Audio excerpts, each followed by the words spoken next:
If a man suffers or is injured through the instrumentality of others, let him look to himself, and, putting aside self-pity and self-defense, he will find in his own heart the source of all his woe.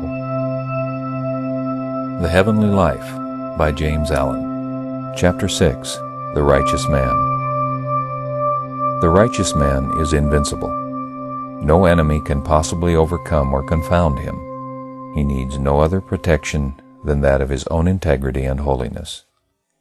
As it is impossible for evil to overcome good, so the righteous man can never be brought low by the unrighteous.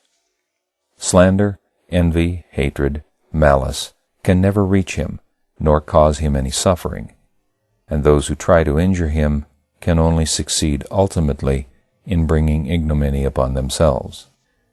The righteous man, having nothing to hide, committing no acts which require stealth, and harboring no thoughts and desires which he would not like others to know, is fearless and unashamed. His step is firm, his body upright, and his speech direct and without ambiguity. He looks everybody in the face. How can he fear any who wrongs none? How can he be ashamed before any who deceives none? And ceasing from all wrong, he can never be wronged. Ceasing from all deceit, he can never be deceived. The righteous man, performing all his duties with scrupulous diligence and living above sin, is invulnerable at every point. He who has slain the inward enemies of virtue can never be brought low by any outward enemy. Neither does he need to seek any protection against them, righteousness being an all-sufficient protection. The unrighteous man is vulnerable at almost every point, living in his passions, the slave of prejudices, impulses, and ill-formed opinions.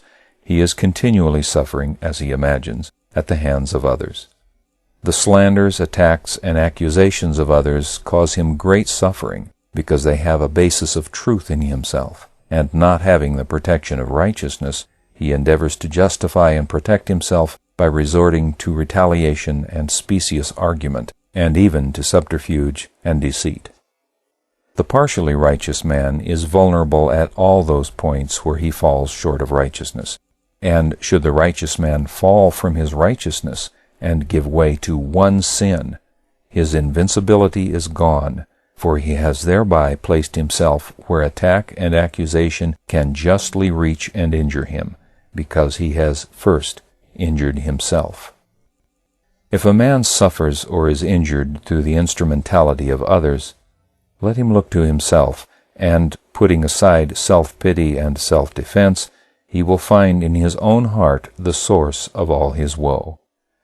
No evil can happen to the righteous man who has cut off the source of evil in himself, living in the all-good and abstaining from sin in thought, word, and deed. Whatever happens to him is good. Neither can any person, event, or circumstance cause him suffering, for the tyranny of circumstance is utterly destroyed for him who has broken the bonds of sin. The suffering, the sorrowing, the weary, and broken-hearted ever seek a sorrowless refuge, a haven of perpetual peace. Let such fly to the refuge of the righteous life. Let them come now and enter the haven of the sinless state, for sorrow cannot overtake the righteous. Suffering cannot reach him who does not waste in self-seeking his spiritual substance, and he cannot be afflicted by weariness and unrest, whose heart is at peace with all. End of chapter 6.